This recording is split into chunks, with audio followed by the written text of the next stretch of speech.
Hello, I'm David William Weissner, and this is another episode of David Speaks.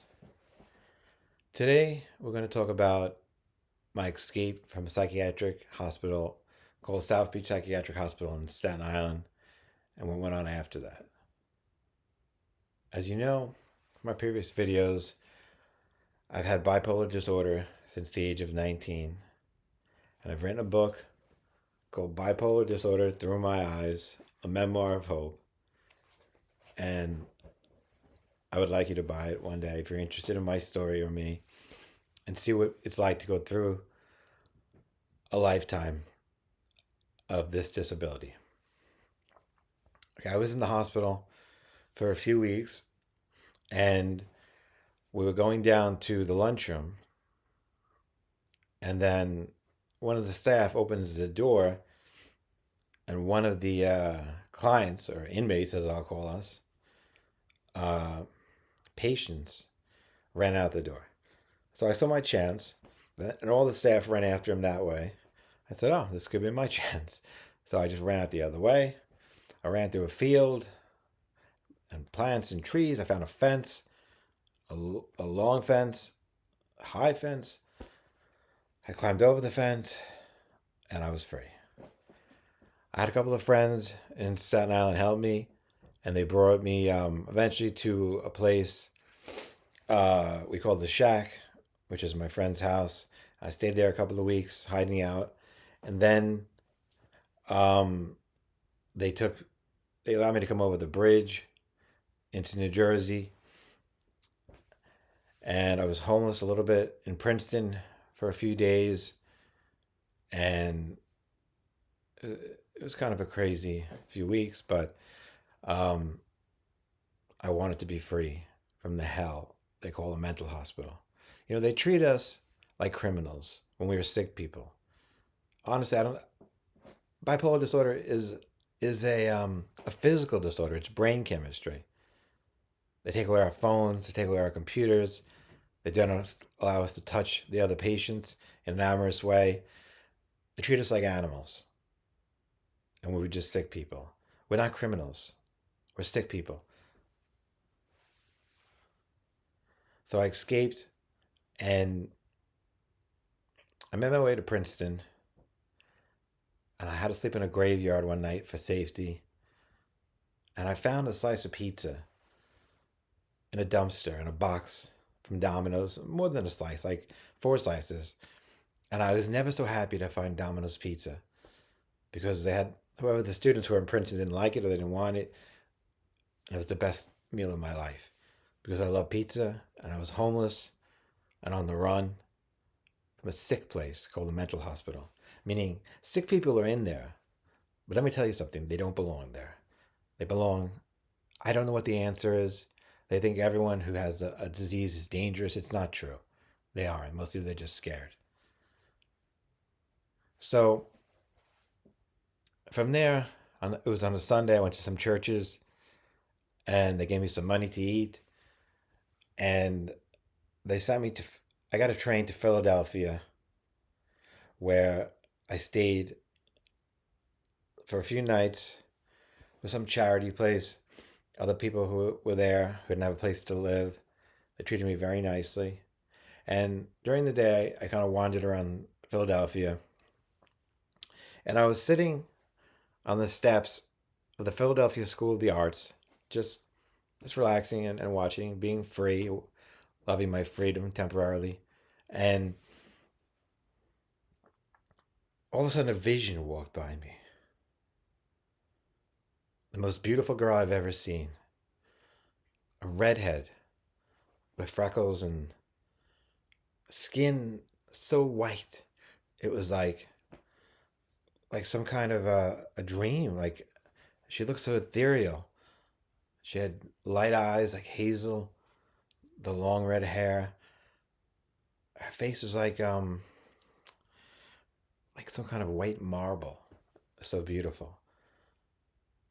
And she was on crutches, two crutches underneath her arm. And she was moving along. And I fell deeply in love with her at first sight.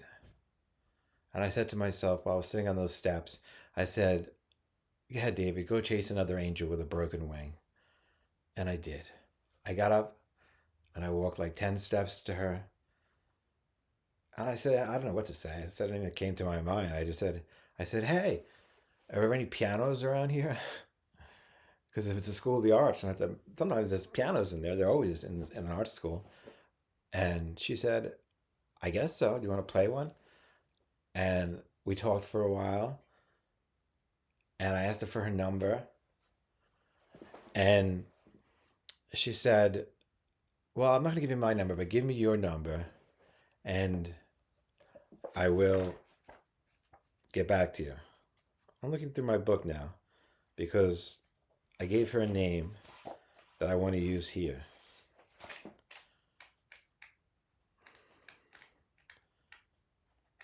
And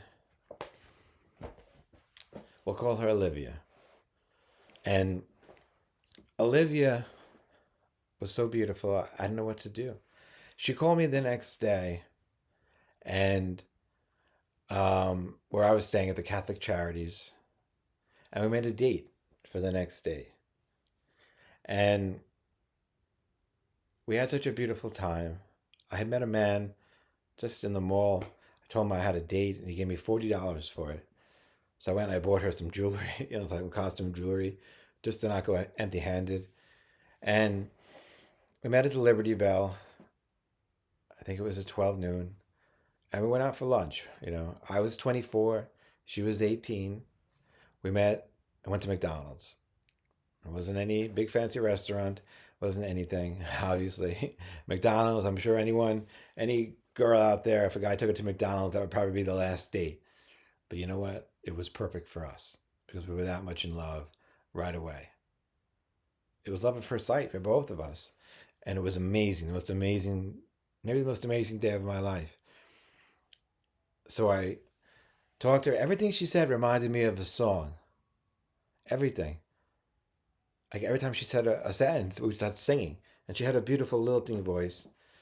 And I sang like I sang. And we found a piano eventually in the Philadelphia School of the Arts. And we played piano, and I played for her and sang for her. And we had a wonderful night. And then the Catholic Charities said I couldn't stay there anymore. For whatever reason, they knew I was escaped from a mental hospital. So this young woman of 18 took me into her dorm room with two other roommates who didn't like her. She didn't get along with them. And we slept on the floor by the couch. Well, it was like a suite. So the other roommates slept in their bedroom. And we slept there for 2 nights. And mostly we just laughed and cuddled and kissed. We never went further than that. We just started. We were both very young. And I told her my life story. She told me her life story. We stayed up all night and kissed and laughed. It was so beautiful, the most beautiful time of my life. Not only did she fall in love with an escaped mental patient, she trusted me because she could. She knew I would never do her harm, never do anything but love her. And that's all I did is love her. And after a few days, her roommates got mad at her and said, take this man and get the hell out of here, or kick him out. We don't want him here. And that's understandable. They're college girls. They don't want a homeless person in their bedroom or in their house. I understood that. I said, well, Olivia, I have to go. I don't know where I'm going. I think I want to go up to Buffalo, New York, where I know some people. I can get a job up there and start working, build my life again. And she said, take me with you, David. Wherever you go, I'll follow you. This is an 18-year-old girl, a freshman in college, who's known me for 3 days, who has known I was an escaped mental patient, who knows I was in a manic state. And that is how much she loved me through all that. This girl wasn't crazy. This girl wasn't manic. This girl was nothing but beautiful and smart and articulate and a great writer, a beautiful voice. She had good grades. She said, I'll go with you. I'll go. Anything for you, David. I love you so much. I'll drop out of college. I have some money. We went to the ATM. We took out what we could. She had like $500. She gave to me. She put it in my pocket. She said, my legs aren't good. She had a lot of operations on her legs. She was crippled. It's safer in your pocket. You're the man. And she gave me all her money, and we left.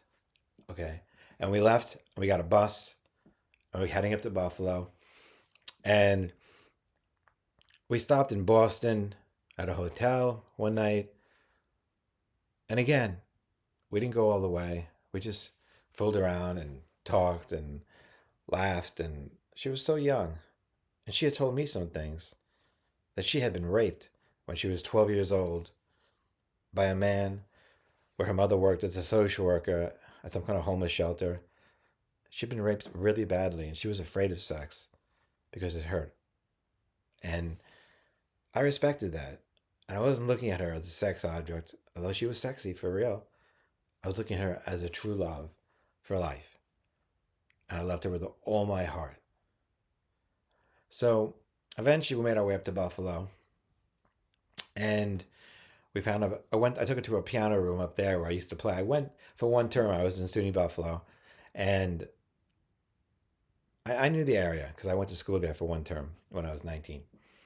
Um, Eventually, the cops caught up with me, and um, she got nervous, not about me, but because we were homeless and had no food. And when I was in the piano room, she called a friend of hers, and the friend, she told a friend the predicament. The friend freaked out and called her mom or called the police, and that was it. They came and arrested me, and she begged them not to hurt me or put me in a bad place because she knew we were in love and nothing was nice to her. It wasn't her fault. It was her stupid friend and her mother that freaked her out.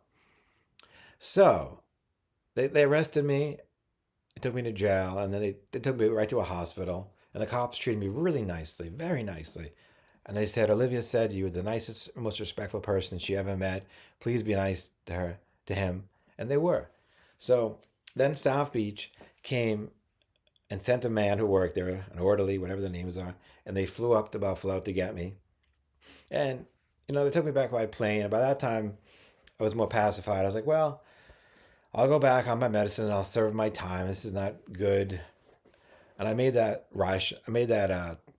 idea rationally because I could have escaped at any time. All I had to do was run away. It would have been easily, but I was tired of running. So I went back to South Beach Psych and got on my medicine. And they said the mother had called there, Olivia's mother had called there and said he's not to contact my daughter ever. And I was brokenhearted. I was like, all right, I'll listen to the staff. But then something happened. The next day, Olivia herself called me on those cell phones. She had figured it out somehow. She tracked me down. She said she was sorry and she loved me and she missed me. And she cried, I'm sorry it happened like this, David. I never meant for you to get arrested. I want us to be together forever. And then we got in contact with my parents, and she came to visit me in South Beach. And she stayed with my parents. They picked her up at the bus station in Newark, where she took the bus in from Philadelphia. And this went on every weekend for like 2 or 3 months. And she stayed with my parents on the weekend, and she'd come to visit me like twice a day on the weekends for visiting hours. And we were so much in love. She would sit on my lap, and we'd laugh and kiss. And she was so beautiful. No one could believe it. No one had ever seen a girl that beautiful. I still haven't. And we had an amazing time. Then I got out. I took my medicine. I got better. I got out of the hospital. And then she would visit me in my house, at my mother's house, where I stayed. And we had the most amazing time. We'd go to the beach together. A lot of times, sometimes we would just lay on the couch and hold each other for hours. And I mean hours, like all day long, just in this beautiful embrace and kissing. Because we were both wounded souls. I had a hard life. I was sick. I was on medication. I wasn't happy about it. She had been raped. She was crippled. We held each other for life because we were both broken angels. We were both angels with broken wings. And we held each other and healed each other. And we ended up going out as boyfriend and girlfriend for many years. Not many, really. 2 years. Not many. But then her mother broke it up because she didn't like me, because I guess who wants their daughter, their beautiful daughter, messing around with a mentally ill man? It was stigma. And she sent her away, far away. I have so many letters from her still, letters and pictures and poetry she wrote to me. And I visited her a couple times over the years as a friend, but it didn't work out after that. They sent her to Henniker, New Hampshire, very far away, to school. And that woman was my first real girlfriend. And I was 24 and she was 18. I started late, I guess, because I was shy when I was younger. This girl trusted me so much. Those letters I have in my fire boxes, my metal boxes, I've had them the whole time. And sometimes I reread them to see what love is really like. I don't have love right now. It's been a while. But love like that is almost impossible to find again. A girl who would risk everything for an unknown man, and I love her still. But I've moved on. I've had other girlfriends. I've been married. Other loves, other lovers. But she'll always have that special place in my heart as my first love, my first real girlfriend. And I thank God for that. Okay, I just wanted to tell you that story. Have a very good night. I bless you with nothing but love and friendship. That's all we really need in this life. We need a house or a cabin or an apartment or something to keep us warm. We need transportation. We need food. We need a little money. But God, we all need love. So go find it out there. Thank you so much. Good night.